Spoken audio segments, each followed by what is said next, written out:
नमस्कार, आप देख रहे हैं कलम न्यूज।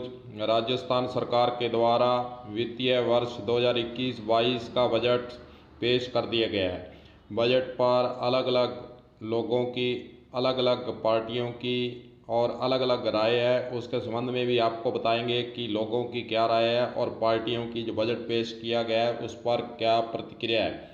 पहले आपको जो मोदी सरकार के द्वारा बजट पेश किया गया है, पेट्रोल डीजल पर जो खासकर हाहाकार देश के अंदर मचा हुआ है, उसके संबंध में कांग्रेसी लीडर रणदीप सुरजेवाला का क्या कहना है वह सुनाते हैं। भारत सरकार खुद मानती है, ये हम नहीं कह रहे, कागज आपको आ रहा है। भारत सरकार मानती है कि आज पेट्रोल की कीमत है 32 रुपया 72 पैसे प्रति लीटर और डीजल की लागत है 33 रुपया 46 पैसे प्रति लीटर। तो मोदी जी 32 रुपये की लागत वाला पेट्रोल आप 90 और 100 रुपए पे क्यों बेच रहे हैं? 33 रुपए की लागत वाला डीजल आप 80 और 90 रुपया लीटर पर क्यों बेच रहे हैं? इसका कारण साफ है, क्योंकि मोदी सरकार ने डीजल पर 820% एक्साइज ड्यूटी लगा दी है और पेट्रोल पर 258% एक्साइज ड्यूटी लगा दी है अतिरिक्त, और जनता की जेब पर डाका डाला है। तीसरा पहलू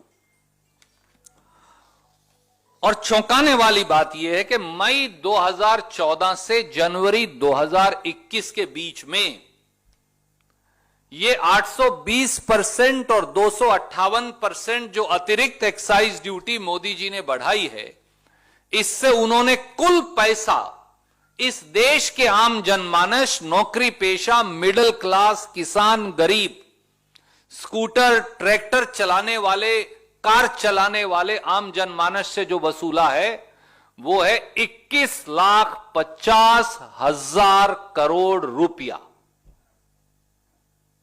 अकेले जो साल खत्म हुआ है 2020-21 में, और ये बजट का डेटा है, मोदी सरकार ने इस बजट में लिखा है कि साल जो खत्म हुआ उन्होंने पेट्रोल डीजल पर टैक्स से अकेले 3,46,000 करोड़ रुपया कमाया। और उनका यह अनुमान है कि चालू साल के अंदर इस देश के 130 करोड़ लोगों की जेब से 4 लाख करोड़ रुपया टैक्स में और निकालने वाले हैं। यह सच्चाई। सुना आपने किस प्रकार कांग्रेसी लीडर रणदीप सुरजेवाला ने मोदी सरकार के द्वारा 820% एक्साइज पेट्रोल पर और 258% एक्साइज ड्यूटी डीजल पर लगाई गई है, और 2014 से 2021 तक जो रेट बढ़े हैं उसका भी उन्होंने खुलासा किया है। आपको राजस्थान के अंदर जो बजट मोदी सरकार के बाद गहलोत सरकार ने पेश किया है उस पर बीजेपी की प्रतिक्रिया है, उसके बारे में भी बताना चाहेंगे कि लोकसभा सांसद निहाल चंद के द्वारा एक प्रेस विज्ञप्ति जारी कर कहा है कि 2021-22 का बजट राजस्थान का निराशाजनक और मायूस करने वाला है।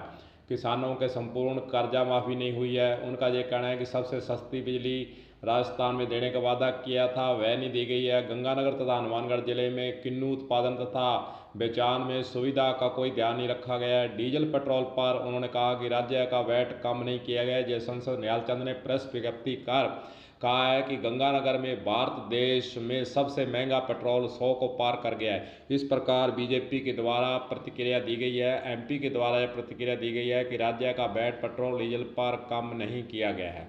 आपको स्थानीय जिला अध्यक्ष बलवीर बिश्नोई का आज के राजस्थान के बजट पर क्या कहना है वह भी आपको सुनाते हैं, सुनिए। राजस्थान सरकार ने जो 2021 में जो बजट प्रस्तुत किया गया है वो सिवाय इनके झूठ के पुलिंदे के और कुछ नहीं है, क्योंकि जब भी कोई पार्टी चुनाव लड़ती है तो चुनाव से पूर्व अपना मैनिफेस्टो घोषणा पत्र में जो बातें उन्होंने 2018 के विधानसभा चुनाव में कही, उन बातों का एक भी बातों का, चाहे किसान के संपूर्ण कर्जे की माफ़ की बात हो, चाहे बेरोजगार को रोजगार देने की, अन्यथा भत्ता देने की और बिजली दरों को नहीं बढ़ाने की, आज उन तीनों ही बातों पर चर्चा नहीं हुई, तो ये एक झूठ का पुलिंदा। पिछले साल जो घोषणाएं की थी उसमें से कितनी घोषणाओं को अमली जामा पहनाया गया है। इसलिए हर बार कांग्रेस जहाँ भी सरकार है इनकी फितरत में है झूठ बोलकर जनता को गुमराह करना, और वही गुमराह का काम आज कर रहे हैं। मैं आपसे आपके माध्यम से पूछता हूँ कि किसान के लिए कितनी डिग्गियों के अनुदान की इन्होंने राशि जारी की, कितने किसानों के संपूर्ण कर्जे की माफ़ की बात की। आज कह रहे हैं कि 5 लाख रुपए बिना ब्याज के किसान को देंगे। आज स्पष्ट घोषणा करनी चाहिए कितने किसानों को देंगे, कितना इनके पास बजट है, या सरकारी बैंक देंगे या सहकारी बैंक देंगे। इस प्रकार किसान हितैषी होने का मात्र एक दिखावा कर रही है सरकार। आज इन्होंने हनुमानगढ़ में एक कृषि कॉलेज के स्थापना की घोषणा की है। अगर समयबद्ध तरीके से, कृषि प्रधान जिला है, अगर समयबद्ध तरीके से ये इस क्षेत्र में कॉलेज खुलता है हनुमानगढ़ में तो अच्छी बात है, लेकिन मुझे विश्वास नहीं कि ये सरकार जो ये घोषणाएं बजट में कर रही है उनको पूरा करेगी। सुना आपने बीजेपी जिला अध्यक्ष बलवीर बिश्नोई के द्वारा झूठ का पुलिंदा आज के बजट को बताया गया। वहीं दूसरी ओर उन्होंने जो है आरोप भी लगाया है कि कांग्रेस पार्टी के द्वारा जो चुनावी के समय वादे किए गए थे वह पूरे नहीं किए गए हैं, कुछ भी ज़्यादा नहीं किया गया।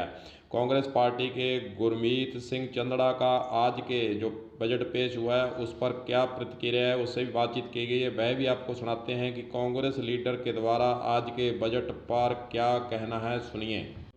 आज हमारे मुख्यमंत्री जी ने जो बजट पेश किया है उसके लिए हम उनका बहुत बहुत धन्यवाद करते हैं कि उन्होंने हर वर्ग को और हर किसी को इस बजट के अंदर बहुत सहूलियत दी है।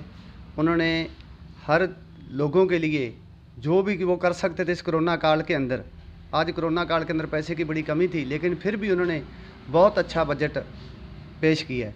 हर विधानसभा को 4 करोड़ रुपया दिया गया ताकि उस हर विधानसभा का विकास हो सके और आम जन की जो छोटी मोटी ज़रूरतें हैं वो पूरी हो सके।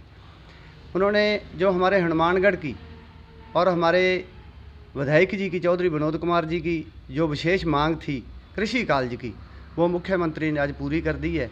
उसके लिए हम पूरी हनुमानगढ़ की जनता चौधरी विनोद कुमार जी का और हमारे मुख्यमंत्री जी का बहुत बहुत धन्यवाद करते हैं कि उन्होंने जो हमारे इस इलाके की मुख्य मांग थी वो पूरी कर दी है। नौहर के अंदर भी एक लड़कियों का कॉलेज दिया है जहाँ की बेटी है वो बहुत ज़रूरी है उसका पढ़ना, क्योंकि बेटी से 2 घर चलते हैं और बेटी पढ़ी लिखी होगी तो वो अच्छी तरह से उस घरों को चलाएगी। तो उन्होंने जो नौहर के अंदर भी जो लड़कियों का कॉलेज दिया है उसके लिए भी हम मुख्यमंत्री जी का बहुत बहुत आभार प्रकट करते हैं। हमारे हनुमानगढ़ के लिए उन्होंने विशेष जो भी योजनाएं दी हैं वो बहुत अच्छी योजनाएं हैं और यह बजट है सभी के लिए बहुत अच्छा बजट है। आज के बजट में कृषि महाविद्यालय हनुमानगढ़ को जरूर मिला है, जिसके बारे में लंबे समय से पार्टियों के द्वारा, कांग्रेस पार्टी के द्वारा और खासकर मीडिया में राजस्थान पत्रिका के द्वारा इस मांग को पुरजोर से लंबे समय से उठाया जा रहा था।